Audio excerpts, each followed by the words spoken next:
chuyện lớn quá nè. Còn khăn cái khăn cha mà đấy. Stand up đó. Stand up. Stand up nè. Ấy lắm. Hey. Hey. Trong sọ nè, bôi sọ.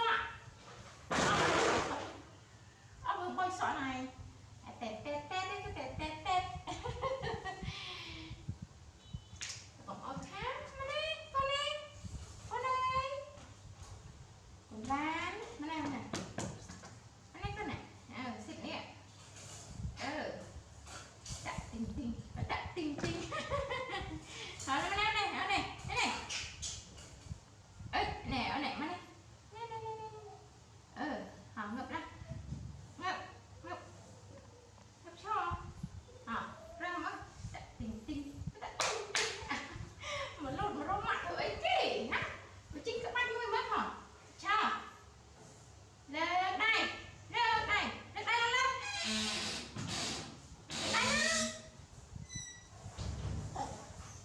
Hey.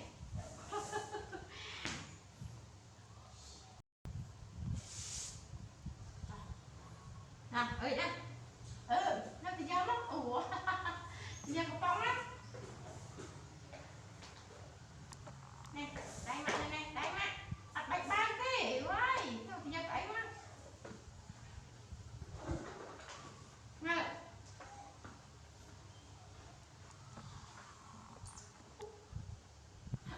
Đã đi mặt. Ok. Good boy. Mà xịt here.